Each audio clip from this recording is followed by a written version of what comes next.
if you currently feel lost because you just exited a business, you sold it, or you just graduated it, or you just kind of outlived a phase of your life and you're like, okay, I want to start something new. I want to start something that's really exciting long-term, something that I really enjoy, then you might feel lost. And if you feel lost, I'm going to tell you what no one else is going to tell you.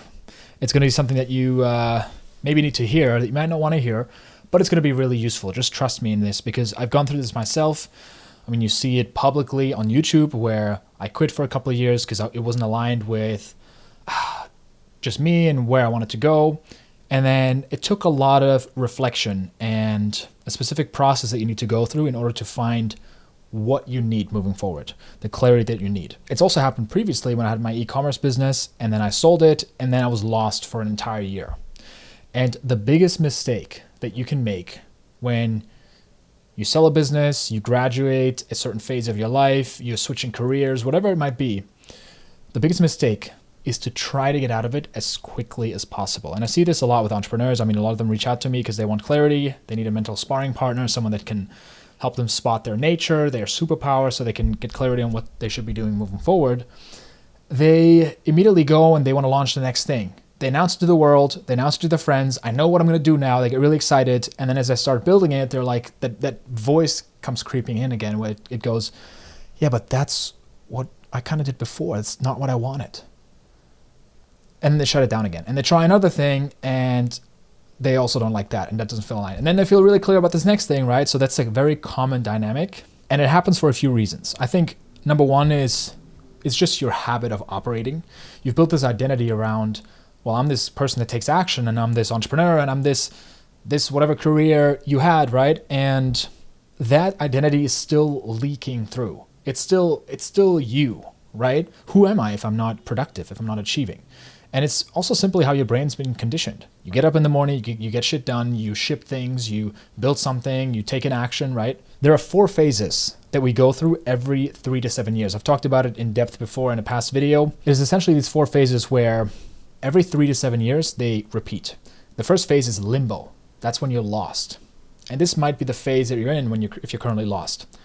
And the second stage is start. That's when you have enough clarity to finally be like, okay, I'm going to move forward with this vision. This is the thing that I'm going to sink my teeth into for the next 3 to 7 to 10 to 15 years, however long it is. Stage 3 is the peak. That's when you're crushing it. You've overcome all the obstacles. And the second phase, when you just have to stick to it. And then the last one is end. That's when you've crushed it. Things are going well. It feels like something is missing. So the way I've visualized it, and I've seen it visualized before in other videos, is this dandelion, this flower, right? Where it's just like stage 1 is the limbo, and then stage 2, it starts blooming, it starts opening up. Stage 3 is when it's fully bloomed, it's yellow, it's bright, it's beautiful. And then stage 4 is when it, kind of sags down, it's kind of, falling apart. And then it goes back to the first phase, the limbo phase, where it's like turned inward. And that's the point of stage 1. You will have the biggest growth looking back in stage 1 while you're lost. The crazy thing is, you got to do the opposite of what you've done in stage 2, 3, and maybe even 4. Because in stage 2 and 3, when you got all the results, when you get all the rewards, the external rewards, you just pushed really hard. You went all in. You just like, any excuses, push through it. You make commitments, you follow through, take action, take action, take action. Stage 1 requires the exact opposite. It actually requires you to be unfocused. While stage 2 and stage 3, it's all about saying no to things and just saying yes to this one thing. Now you got to do the opposite, because stage 1, the limbo phase, is a stage of reflection. That's where you go internal. You don't say yes to just one thing. You say yes to anything that sparks your interest. The biggest trap is trying to get out of it as quickly as possible. Because what happens is when you try to get out of it and you resist that feeling of like, I don't really know what I'm doing, I don't even know who I am, I don't even know what's next. You have a loss of identity, right? A reshaping of identity. It's a painful process. It's like, to be a little bit spiritual, it's like a butterfly. It's not a butterfly yet, but it's a little caterpillar, right? And it's a painful process. It sucks. You look ugly, and just like, you go to a networking event and people are like, hey, we just hit our new record month. What are you up to? And you're like, oh, I've been trying to figure things out. It sucks. It's painful. And when you try to get out of it, what you do is you immediately want to commit to something new, right? But the reason why you ended that chapter is because something was missing. There's a new phase of growth happening. Otherwise, you wouldn't have quit the thing or sold the business or whatever it is, right? Or left the relationship. I mean, it happens in relationships too, right? Like these are processes when you finishing a relationship, right? When you're breaking up, you're basically reflecting, hey, what can I learn from this relationship? What went wrong? What is the new standard that I set for the next relationship? What is the thing that I know now I really need in a relationship, right? What's the thing that I'm looking for in a partner? Husband, wife, whatever, right? That's the value of stage one. And I'll tell you what's possible in stage one.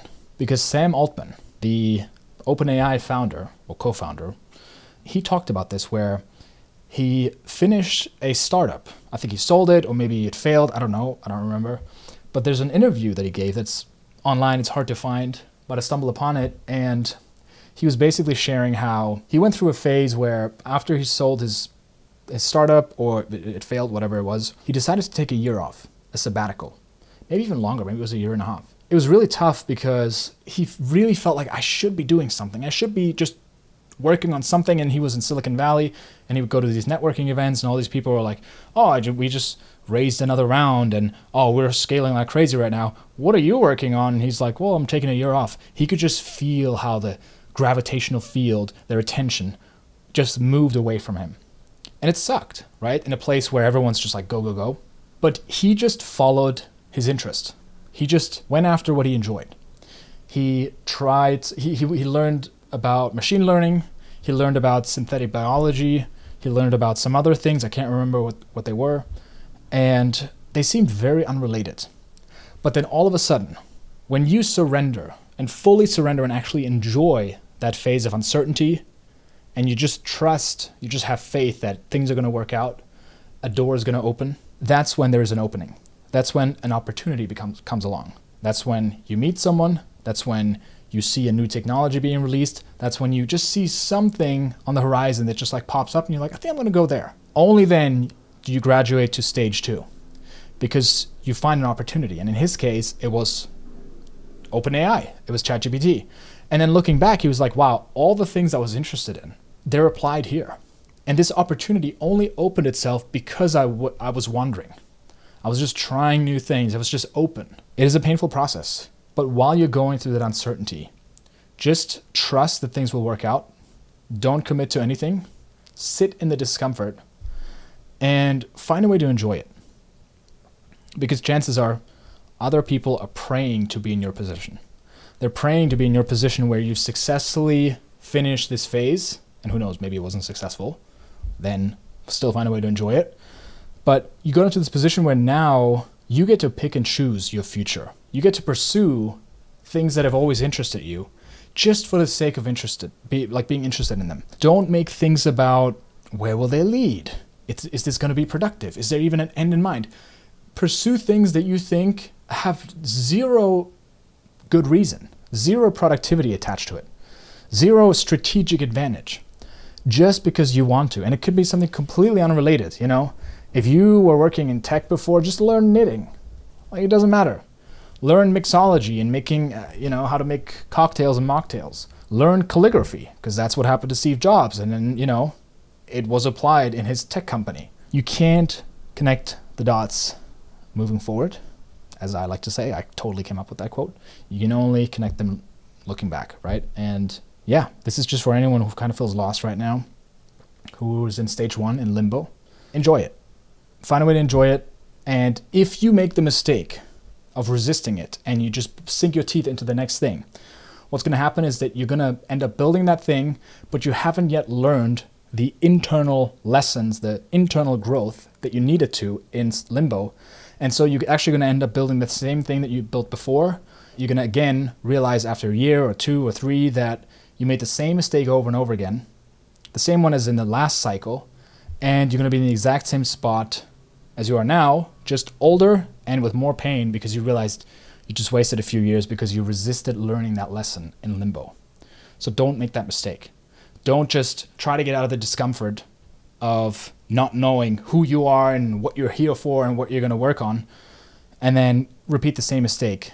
And again, miss out on the thing that was missing in the last cycle. Because limbo is the most productive phase if you let it be. So relax into it, don't resist it, and in fact, enjoy it, because it is a privilege to just allow yourself to wander and play around. And if that means you're just going to lay on the couch for a week and do nothing, just do that. I know, it sounds like terrible advice, and it's going to feel terrible, and there's not going to be any quick results either. But looking back, it'll make sense. So I hope this is valuable, and see you in the next one.